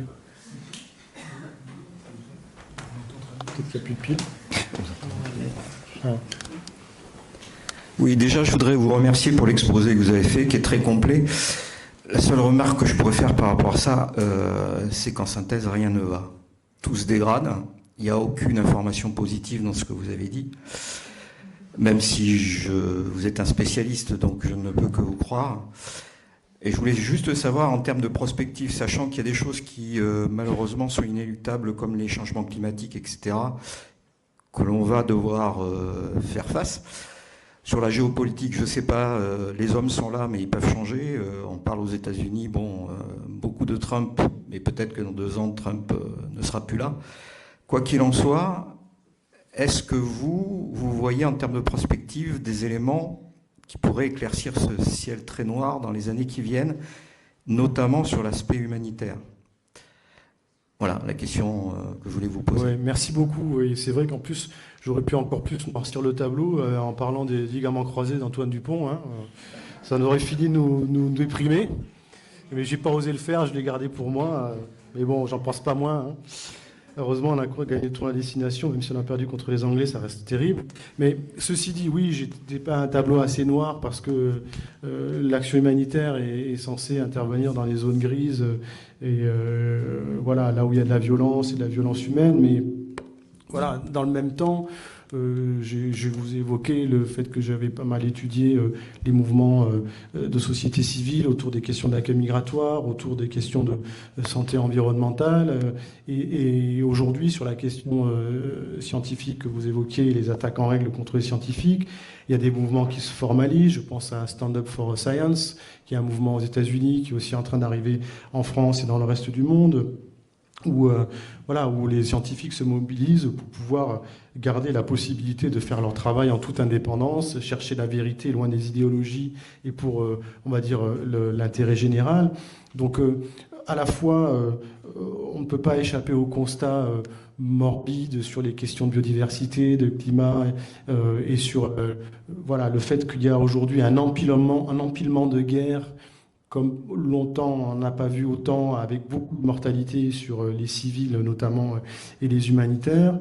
Et en même temps, on est là ce soir à discuter. Il y a des sociétés civiles qui, je pense, essaient de s'organiser. Et donc, moi, je reste... et c'est aussi pour ça que je suis président de mon association. C'est-à-dire que je crois encore au combat sur le terrain, aux engagements, qu'ils soient petits ou importants, dans une association de quartier ou une petite association, une grosse association, que ce soit l'association Cactus ou MDM. Là, on a un rôle à jouer en tant qu'acteur de société civile pour porter des messages, pour influencer le réel, pour faire de la politique aussi, chacun à sa manière, pour être dans les rendez-vous importants où il faut voter pour orienter des choix politiques. Voilà, donc évidemment, j'ai été assez négatif et en même temps, je pense qu'il faut garder de l'espoir, il faut se battre, il faut faire des propositions. Et je le dis de manière un peu caricaturale, mais si face à nous, on a de plus en plus d'acteurs qui défendent une vision libérale de la société, qui sont dans le racisme, l'antisémitisme et la peur de l'autre, la post-vérité, tout ce qu'on veut, et qui sont d'une certaine manière assez décomplexés sur ces approches, ben je pense que nous, en éco, il faut qu'on fasse de la solidarité décomplexée, voilà, et qu'on y aille à fond, quoi. Et j'ai pas d'autre vision que ça, quoi.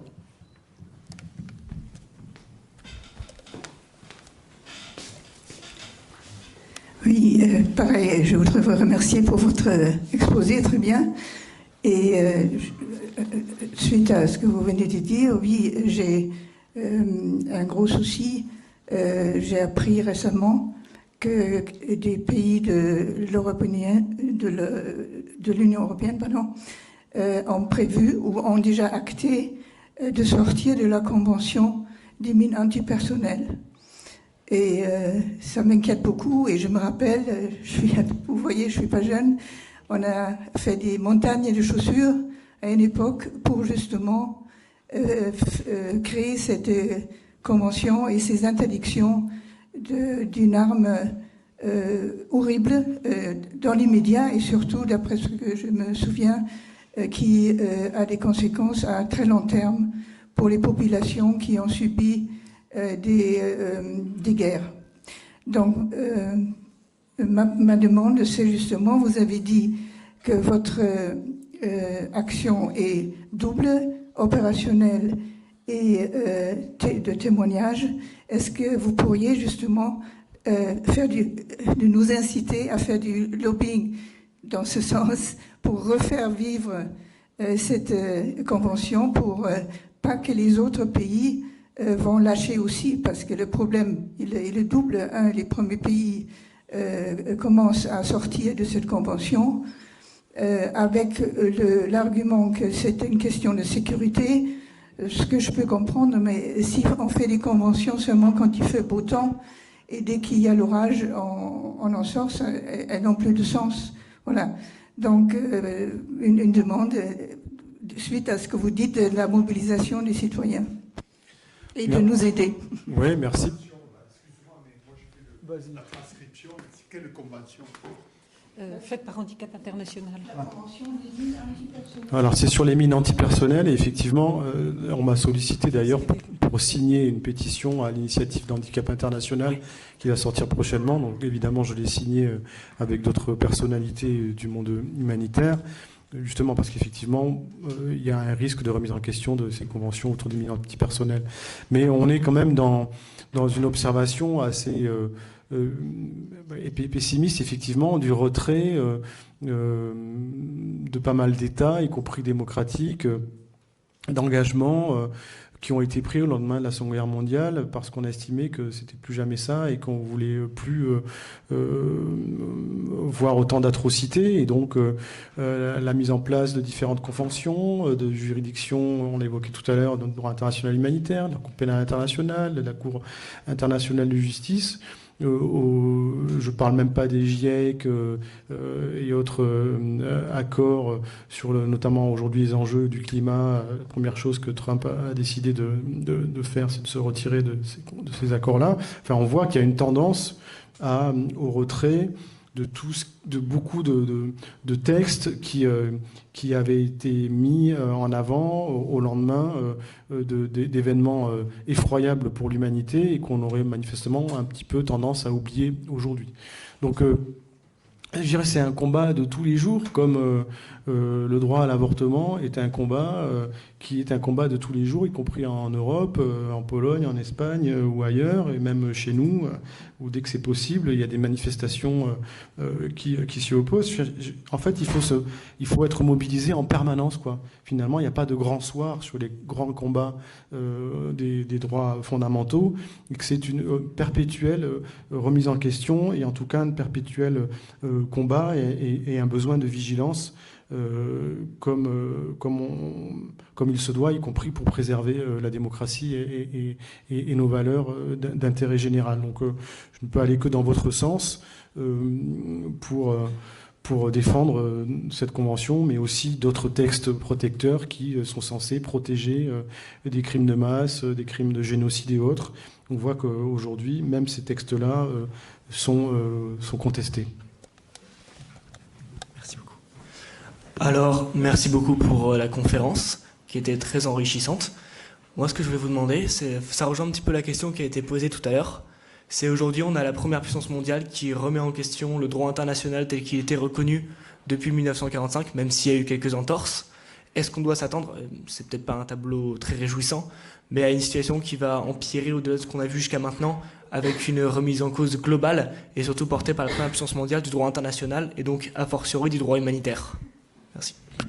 Écoute, c'est une bonne question, mais comme je ne vois pas dans l'avenir, je ne pourrais pas y répondre précisément, mais effectivement, on l'a évoqué et tu l'as redit, lorsque vous avez des États membres du Conseil de sécurité qui sont capables de bafouer le droit international alors qu'ils s'en prévalaient jusqu'à présent et qui en font un outil à géométrie variable, effectivement, c'est pas très prometteur dans le fait d'avoir des outils d'humanisation des conflits et qui puissent être respectés par tous. Donc oui, il est affaibli.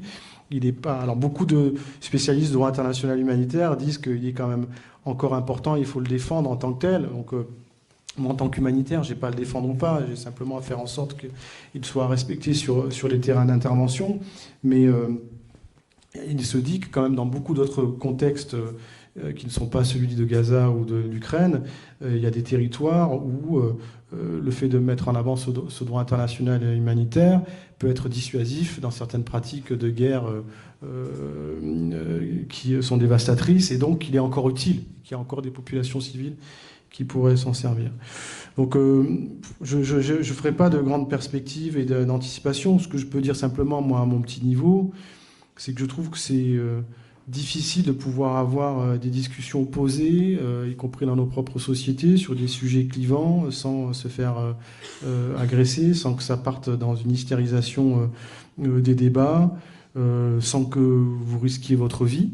Moi, je suis un Toulousain de base, je fais de l'humanitaire, je m'exprime sur le respect du droit international humanitaire en Ukraine, ailleurs, depuis que je m'exprime aussi sur Gaza, non pas parce que je suis pro-israélien ou pro-palestinien, mais simplement parce que j'ai une certaine vision de l'équité et du respect du droit international humanitaire. J'ai des menaces de mort régulièrement, j'ai des avocats qui m'accompagnent pour me protéger, même si j'ai pas encore de garde du corps.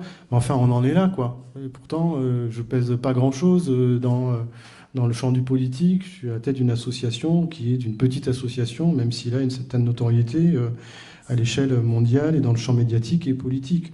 Donc voilà, je suis surtout inquiet de la capacité qu'on va pouvoir encore avoir, y compris dans nos propres sociétés, la capacité d'avoir des débats rationnels, posés, où on met des contradictions sur la table et on prend des décisions dans le cadre d'un consensus rationnel qui va dans le sens de l'intérêt général.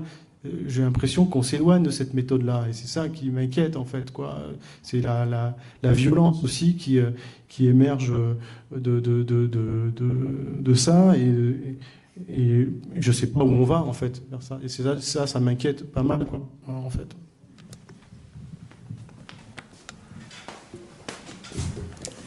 Oui. Ça marche, oui, c'est bon. Oui, donc merci pour cet exposé, disons, passionné et passionnant. Deux questions. Une concernant un petit peu le dimensionnement de Médecins du Monde. On n'a pas tellement parlé finalement. Ça serait quand même intéressant de voir actuellement dans quelle zone vous êtes présent. Et puis, je rejoins une des questions précédentes. Y a-t-il une belle histoire à raconter, puisque à chaque fois c'est des zones grises, c'est toujours des catastrophes, mais y a-t-il des endroits, des régimes où l'accueil a été bon, le soutien a été bon, voilà. Alors, Médecins du Monde France s'intègre dans un réseau de plusieurs Médecins du Monde à l'échelle internationale, même si MDM France est la première du mouvement. Il y en a 17 dans le monde. En France, on a un budget de 150 millions d'euros, la moitié issue de fonds publics et la moitié issue de la générosité du public. Donc ça nous laisse une grande latitude de choix opérationnels. Donc on n'attend pas forcément auprès des États qui nous financent si on décide d'intervenir dans telle ou telle zone. Et d'ailleurs, ça permet, ce modèle économique et cette capacité d'intervention, on va dire, indépendante, de pouvoir pointer du doigt les enjeux des crises oubliées, ces fameuses crises oubliées ou Afghanistan, Soudan ou autres, où elles sont oubliées non pas par ceux qui les vivent, mais par les bailleurs institutionnels qui décident pour diverses raisons, parce que c'est pas leur intérêt, de financer telle ou telle crise. Au lendemain de l'invasion russe ukrainienne, la plupart des fonds institutionnels qui étaient initialement prévus pour le Yémen, l'Afghanistan, ils ont tous été réorientés vers l'Ukraine, qui a regorgé d'aide, et c'est tant mieux, mais aux dépens d'autres situations de crise, d'où la notion de politisation de l'aide, et notamment des États, et de la notion de crise oubliée. Donc nous, on intervient dans une trentaine de pays, Médecins du Monde France, et on intervient aussi en France. Donc on a à la fois un regard sur les problématiques d'inégalité sanitaire, sociale et environnementale en France. On travaille sur les questions migratoires en France, sur les droits en santé sexuelle et reproductive. On s'intéresse aussi aux questions de santé environnementale. On développe un programme notamment dans les vignes du Bordelais, autour de l'exposition des travailleurs précaires, notamment aux pesticides et tout l'impact que ça a sur leur santé. Et donc, et on travaille aussi, bien sûr, sur les zones de conflit, entre autres, sur voilà, les questions migratoires, je l'ai évoqué aussi à l'international, entre autres, et sur les questions d'accès aux soins au global. Qu'est-ce que je peux dire en termes de positif?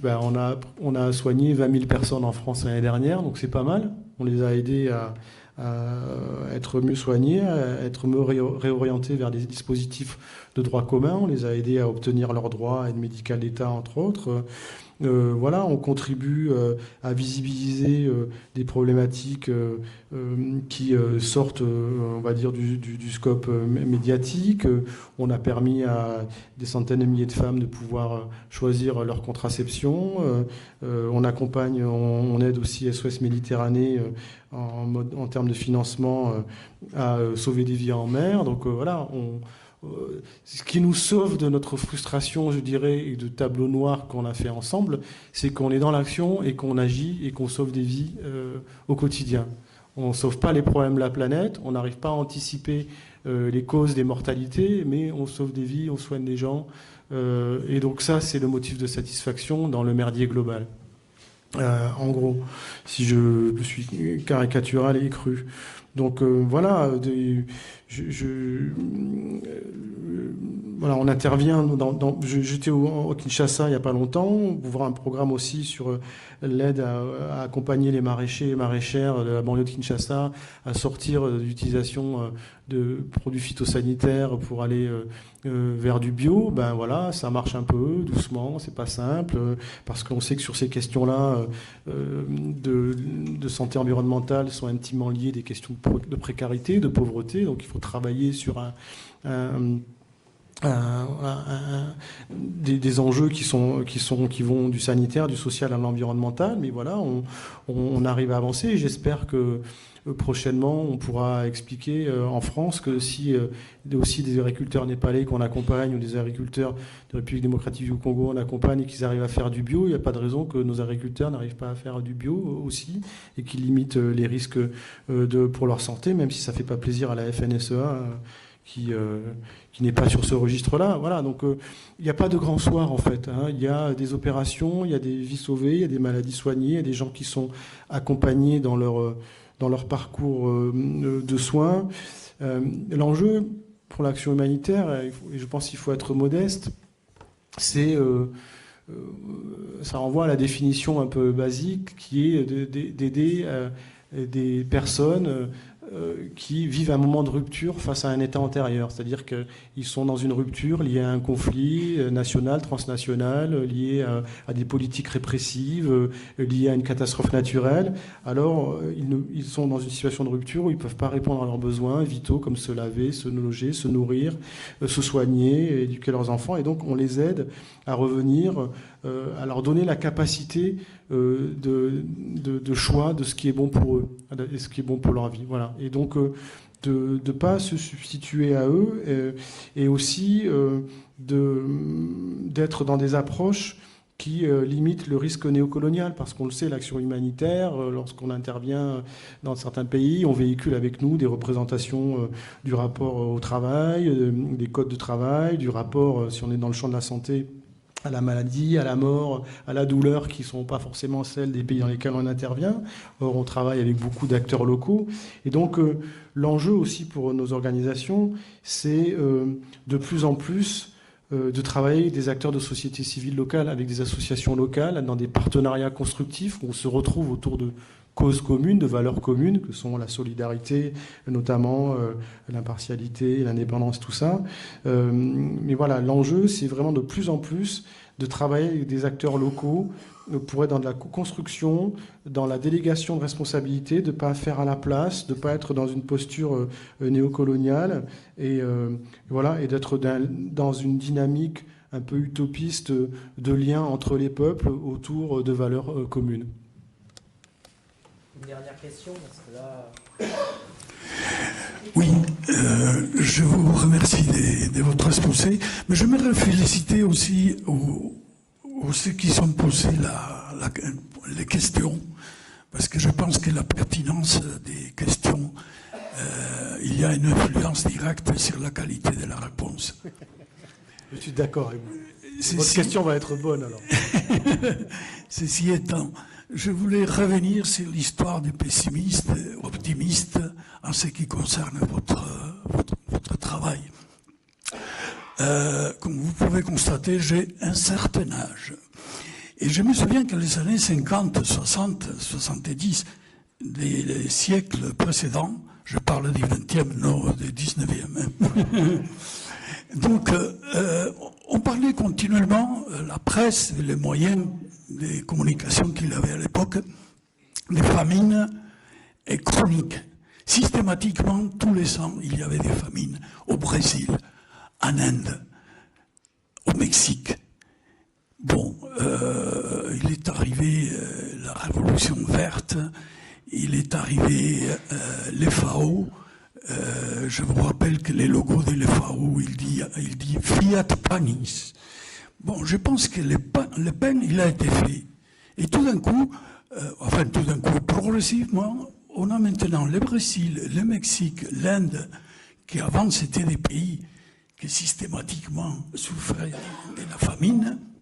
Ils sont des exportateurs de céréales et des exportateurs des aliments, des poulets, le Brésil, les soja, les maïs mexicains. Bon, j'en conviens de que la famine, elle est encore un fléau. Mais cette famine, elle est concentrée dans des zones de guerre. Et encore, il y a en Afrique, malheureusement, aussi des zones... et je pense qu'il faut être optimiste. Donc, on a pu lutter contre la faim. D'ailleurs, il y a une ONG qui s'appelle la lutte contre la faim. Donc, on a donné des preuves de qu'on peut. Bon, maintenant, il resterait, et vous êtes spécialiste là-dedans, la partie sanitaire. Est-ce qu'on pourra faire pareil avec la santé?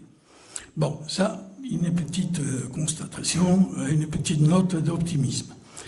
Ma question, c'est la suivante. Vous avez décrit votre vie professionnelle, vous avez travaillé dans des instances à laquelle vous avez dû prendre des sacrées décisions. Et je pense qu'un problème fondamental dans ces décisions, c'est l'identification des projets. pour caricaturer les problèmes que je voulais vous poser, si on fait la route, si on fait l'hôpital, on ne peut pas faire les ressources, ils sont limitées par définition. Si on fait un hôpital, on ne peut pas faire la route pour amener les malades à l'hôpital. Si on fait la route elle va nulle part. Si on fait la route et l'hôpital, on renonce à un projet agricole qui va alimenter les malades. Est-ce qu'il commence à se dégager une théorie, ou tout au moins des critères de décision pour les choix des investissements, pour les choix des projets? Voilà la question. Merci beaucoup. Vraiment, je partage votre point de vue sur le fait qu'effectivement, il y a eu des avancées majeures qui font que l'espérance de vie a quand même augmenté à l'échelle planétaire depuis le début du 19e et 20e siècle. Vous avez raison. Et qu'aujourd'hui, si on prend l'exemple des famines, elles sont la plupart du temps des famines construites du fait de conflits, de blocus ou autres. Même si aujourd'hui, il y a quand même la famine qui pointe de manière chronique au Niger, au Nigeria, qui reste une zone conflictuelle, au Kenya ou autre, avec les phénomènes El Niño et autres, et le réchauffement climatique qui accentue la gravité de la situation. Mais de manière globale, vous avez raison, on peut se satisfaire ces 100 dernières années d'une amélioration des conditions d'existence et d'espérance de vie. Ceci dit, il y a de nombreux indicateurs qui nous rappellent que cette espérance de vie, y compris dans les pays dits riches, est en train de se stabiliser, voire de baisser. Il y a certaines villes en Angleterre dont on sait que l'espérance de vie est en train de baisser parce que les questions d'inégalité, de précarité sont prégnantes. Donc, je pense qu'il faut être vigilant. Surcroît, si on rajoute la conflictualité du monde qui aujourd'hui, comme je l'évoquais tout à l'heure, est particulièrement importante. Il y a un empilement de beaucoup de conflits comme rarement il y en a eu, avec beaucoup de mortalité, d'utilisation d'armes hyper létales sur les civils, et qu'il y a la crise climatique aussi qui n'est pas négligeable, avec des perspectives à court et moyen terme qui sont assez effroyables. Mais l'autre point qui, je pense, peut être intéressant, qui va dans le sens de ce que vous avez dit, c'est qu'il y a ces pays émergents, dits BRICS, qui frappent aux portes, on va dire, du pouvoir de la gouvernance internationale, le Brésil, entre autres, et les pays du Sud. C'est quand même effectivement intéressant de voir qu'ils revendiquent une part du gâteau et qui vont peut-être, j'espère, amener du contre-pouvoir. Le problème, c'est que dans ces pays-là, il y a la Russie, il y a l'Inde, c'est quand même pas des régimes cool, quoi, aussi. Hein. Il y a la Chine. Donc, à la fois, on a besoin, on va dire, d'une ouverture au sud global et de partage de richesses, de plus de multilatéralisme, je suis d'accord avec vous, et qu'il y a peut-être un espoir de ce côté-là. Mais en même temps, il y a tout un tas d'indicateurs qui nous laissent penser que si on n'inverse pas la manière dont on consomme, dont on vit, si on ne fait pas attention à la préservation de nos espaces démocratiques, eh bien, on risque d'avoir des lendemains qui déchantent. Donc, restons optimistes, positifs, combattants, mais en ayant conscience des menaces qui nous entourent, quoi. Je crois qu'il y avait qui était levé là. Les critères de choix par rapport à des modalités d'intervention, c'est ça ?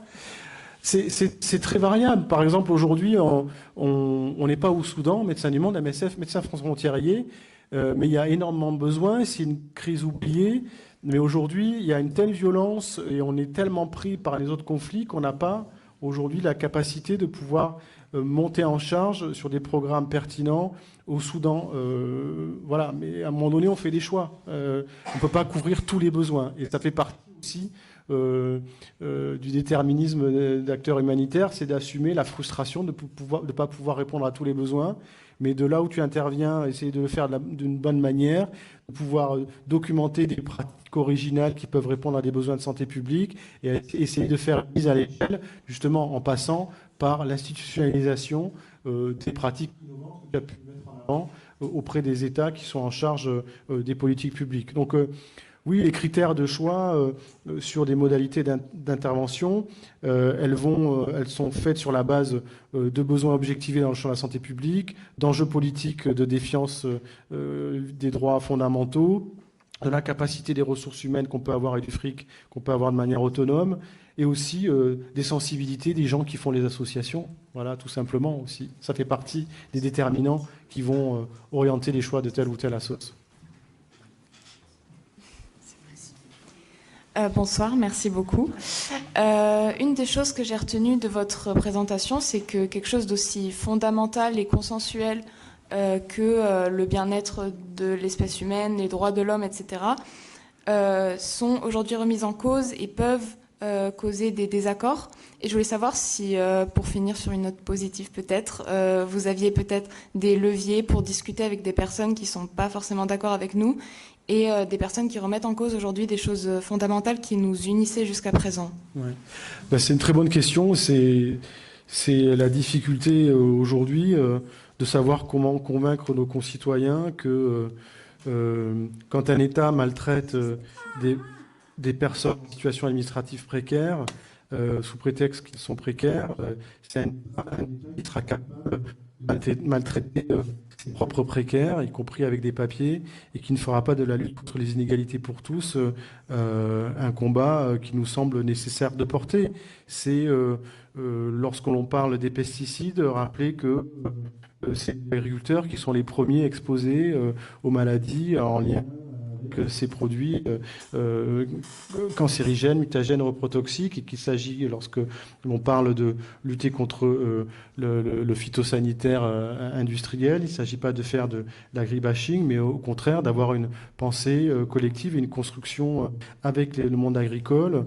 Je sais de quoi je parle, j'y ai grandi, j'ai des proches aussi qui ont pâti de la pratique de ces produits, que voilà, on avance vers des choix qui concernent toute une société et qui vont dans le sens de l'intérêt général. Donc, sur la question migratoire, là, ça fait 15 ans que je bosse sur ça, et quand bien même on voit des images à la télé de gens qui se noient en mer Méditerranée, ça n'empêche pas que des discours stigmatisants continuent à être mis sur des chaînes d'opinion ou des radios, des médias d'opinion.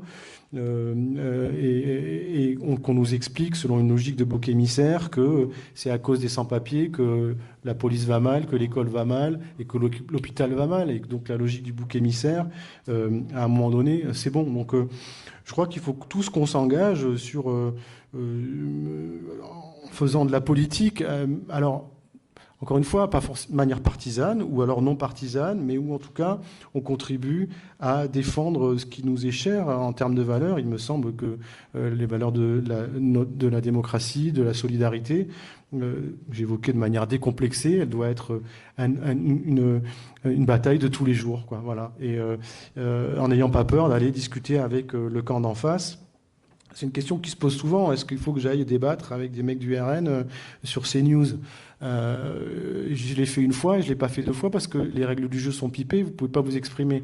Donc il faut aller parler aux gens d'en face dès lors que vous savez que vous pourrez avoir des règles du jeu qui vous permettront de vous exprimer et d'avoir un vrai débat. Sinon vous n'y allez pas. Excusez-moi. Oui, j'ai une dernière question. Juste, vous avez dit qu'il y avait une opacité de la fabrication des médicaments au profit des lobbies. Et du coup, en sachant ça, quel genre de médicaments vous administrez Non, je parlais de l'opacité des autorisations de mise sur le marché et de la question du juste prix par rapport à des médicaments. Je prenais l'exemple du sofosbuvir, qui est un traitement contre l'hépatite qui sauve des vies, qui soigne contre l'hépatite. Il a été mis sur le marché il y a une dizaine d'années, qui coûtait 40 000 € le traitement, alors que en coût de production, il était estimé à 100 €. Il y a énormément de traitements aujourd'hui contre le cancer notamment, qui coûtent des dizaines ou des centaines de milliers d'euros pour simplement un traitement. Et ça, ce sont des traitements qui ne sont pas forcément absorbables par les sécurités sociales, y compris les pays les plus riches. Pourquoi j'ai évoqué la question de l'opacité ? Parce que j'ai beaucoup travaillé sur la question du prix des médicaments, et c'est un plaidoyer porté par Médecins du Monde et par d'autres associations, où en permanence, on vous renvoie le fait que c'est trop compliqué, que le prix de la recherche, ça a un coût, et que, au fond, il s'agit simplement de se rembourser sur des investissements. Sur la question des vaccins contre le Covid, il y a eu des milliards de profits faits par les boîtes qui ont produit les vaccins, notamment à ARN. C'est pas pour autant qu'on a permis aux pays du Sud de pouvoir les produire eux-mêmes pour pouvoir répondre à leur exigence de santé publique, en nous expliquant que c'était trop compliqué de faire des chaînes de production ou autres. Donc je dis simplement que cette opacité-là sur la question du prix des médicaments, elle met en difficulté, y compris des systèmes de santé les plus riches. Elle crée les conditions de rationnement d'accès à certains médicaments, ce qui était le cas du sofosbuvir il y a quelques années, parce qu'il était trop cher, et que plutôt que de mettre la pression sur les labos pour faire baisser le prix, on a préféré sélectionner les malades pour attendre qu'ils soient en stade terminal d'insuffisance hépatique, d'avant-greffe, pour pouvoir leur administrer le traitement, et que ça, c'est des choses qu'on doit pouvoir discuter, qu'on doit pouvoir débattre dans une démocratie, et ce n'est pas forcément le cas dans notre démocratie.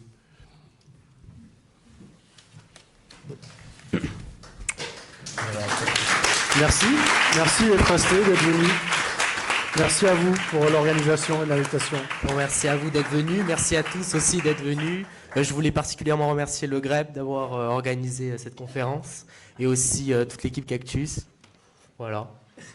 Merci au GREB et merci Mathis et à Cactus, et à très bientôt à Toulouse et ailleurs. Merci à tous.